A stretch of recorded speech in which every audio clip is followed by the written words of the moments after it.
Have you ever sat back and looked at all the black talent we have worldwide?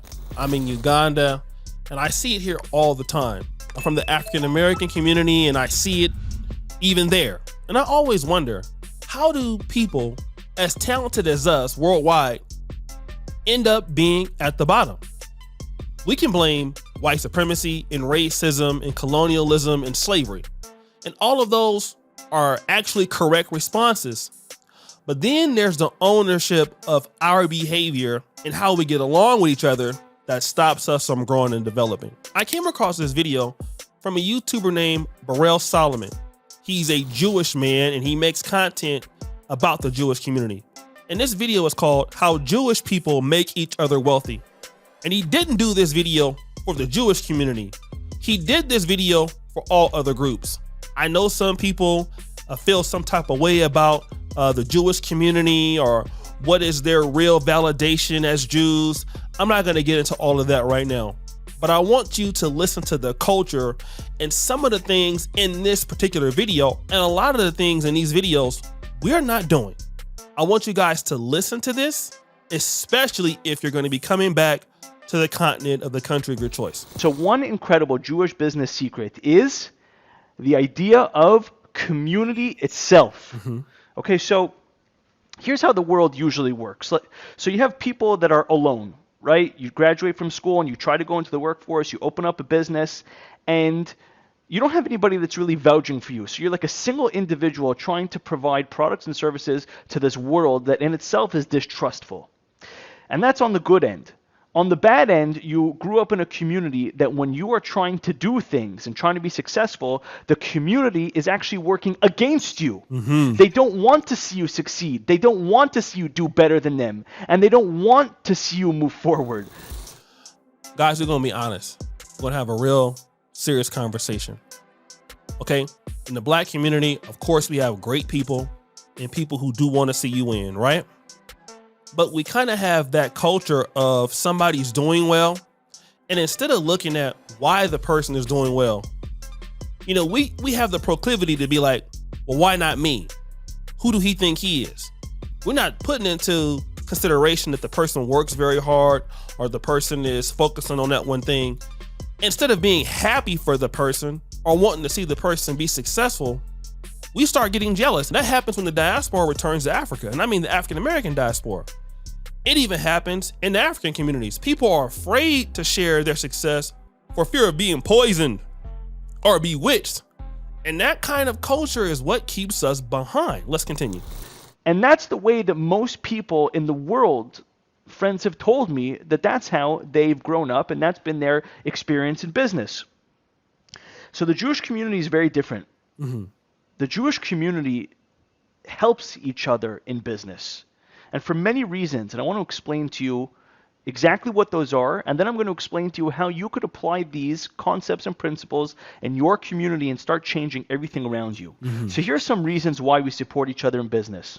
So number one is there's a commandment: love your neighbor like you love yourself. In other words, just like you want to be successful in your heart, you should want to wish that on other people. Yes. Because at the end of the day, we all come from one source. When you do well, the other person should also do well. And when somebody else does well, it does not take away from you. You should love the person so much that you want other people in your community to do well. So that's number one. Number two. Let's talk about that. Wanting other people to do well, become successful. As you guys know, I've been in the black YouTube community for almost a decade. There was a YouTuber that passed away, a good friend of mine, Kevin Samuels. I remember when I was doing better than him, okay? But because he started doing so well and I was happy for him, I was able to work with the brother and learn some tips. And I was able to buy my mom a house. I really don't like to share that, but that's what I was able to do. For the fact that this man paid it back in the fact that I tried to help him and just collaborating with him and a lot of people wanting them to be successful. That's what happens. People also want you to be successful when you can do that. Okay? The people in your community, you see them every single day. You see them as you're dropping your kids off at school. Right. You're praying next to them in your house of worship, or you're in line with them at the grocery store. and you want to see the people around you succeed. Yes. Number 3, when the people in your community are doing well and they are able to give charity, they're able to give back to the community. We want people in our synagogues and in our schools, we want them to do well, because when people are making money, that means that they could give money back to our community. So we want to help the people in our community because it just becomes a whole snowball effect. Let's talk about that. That's something that we have a problem with. And I see that even in diasporan communities. We have one that's burgeoning here. We're trying to do very well. But I've seen and heard some of these things happening in other countries I will not name. And instead of when somebody starts doing well, there starts being division in the group, where really we should want that person to do well, and that person is able to bring more resources to the group. Like here in Uganda, we're in a group right now that, let's say if we lived in the States, we may not be wanting to work with each other so much because we wouldn't really need each other that much. But because we all try to bring the resources together and information together, we want X, Y, and Z person to be better because they pour back into the community. They make it easier for, let's say the person might be coming 2 or 3 years down the line. So they have more money to also give back or to support or to help somebody else's family go to college or something like that inside the group. That's what he's talking about. And so we don't see that because we don't really come from that culture. Whereas that's the culture our grandparents came from. Somebody does good, they come from the community, they pull that other person up, that person comes back and blesses the community. Then all of a sudden you see all of these reinvestments coming in, right? And that's exactly what Indians do. It's no different what Pakistanians do or Chinese do. They're poor at first, then when they start making, they become successful, they start pouring into the rest and all of them catch up fast. But us as blacks, we are so separated and we have an individual mentality because we don't trust each other. That's why we're so much in poverty too, because we're not working together. Let's continue. And number 4, one of the main reasons why we do business with each other is because there's a trust factor. We know that when we do business with each other, if we have a problem, we could go to our rabbi and he's going to help us solve it. Or if we don't have a rabbi involved, we could go to a friend that we know knows the both of us. So there's a certain element of trust when you're dealing with people in your community that allows you to build business and to build trust a lot faster than if you're just coming as a stranger. Let's talk about that. Because living here in Uganda, we are the foreigners and we are strangers. So if we don't have that community as, African Americans, we have some people that are, Black British. We have some people that are from, Dominican community, Caribbean community.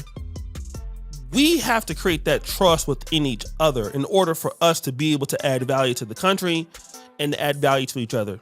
And if there's an issue in the group, we have to have the maturity to come and get a person that's, that's nonpartisan in the disagreement to try to solve it, right? So that we can all stay on the same page. And then once you have trust, then you get business. Business is based on trust. And what I see in our communities and a lot of things I've seen in Africa is that we typically don't have that, and we can't maximize the talent pool because we don't trust each other. But once you get trust and you integrate that with talent and reinvestment, there's no way you can lose. So the advantage to working with your own community is you could break into markets much faster than if you were trying to convince strangers to work with you, because there's all that goodwill that exists between you guys. You hear that? You can break into markets faster because of all that goodwill in between you guys. And here's something else. It's something you understand. That's why a lot of guys in the black community in the 90s made a lot of money with hip hop. Let's look at FUBU, because they understood the community and the community trusted them. So they were able to break into a market much faster than, say, somebody who didn't know them. Let's continue. So now you might be asking, practically speaking, how can you implement this in your neighborhood, in your faith, in your religion, in your culture, in your color, in your creed? How could you start to do this in your communities? And I'm going to tell you exactly how. Number 1 is, the expression buy local, right? You see this in supermarkets, you see this in towns all the time. Buy locally from the people that are living in your community. That means if you are a Hindu and you need to paint your house and there is a Hindu company down the street, use them. Work with your own kind. Buy local. Nah, I ain't gonna support that Negro. F him. I'm gonna go over to Walmart. I ain't giving that no my money. Now, come on now. Listen, this guy is dropping gems. I know people feel certain ways about other groups, but one of the reasons why the pro-black community is suffering and the Pan-African community is suffering because we're not intentional with how we spend our money or what we're doing. So we don't develop anything. We lose all that opportunity on the table because we're not intentionally trying to support each other. We need to intentionally support each other. Like, this is the reason why I have this YouTube channel, Kingana, because it's all about us. It's all about bridging the gap and I don't care if you're from the Congo, you're from Nigeria, you're from the Caribbean, you're from the Black American community, African American community, where is the intention? To support your brother and see him do well so he can in turn be the person that gives your kid a job or your kid an internship. See, that's something that we're not looking at because now that community is already established. Now your son has a walk right in the door. Fubu was really good at this, by the way. Right. For us, by us. He created something that was brilliant. Number 2, let's say one of your cousins needs a loan for a business to start it. Give him the loan. Help the people around you. Don't watch them fall, but you want to help the people around you stand up. Number 3, be happy for each other when each other succeeds. In Yiddish, the word is fargin. When you see your neighbor, your cousin, your uncle, your brother, when you see your friend, your schoolmate, when you see them doing well, enjoy that success. Be happy for them, because if you hate them, if you hate their success, you will never be successful on your own, because whatever it is that you hate, you're going to stay away from. Be happy for the people in your community when they start succeeding. Let's talk about that. I know people have a hard time with loaning people money because people tend not to pay back. I get it. Have to have consequences in the community. So if you don't give that money back or if you don't repay it, you're out, right? That's the whole point of having a community, because if you don't get it, then we're gonna destroy you, right? So you need to respect people's efforts in the community. Now, what he's talking about is being happy for people.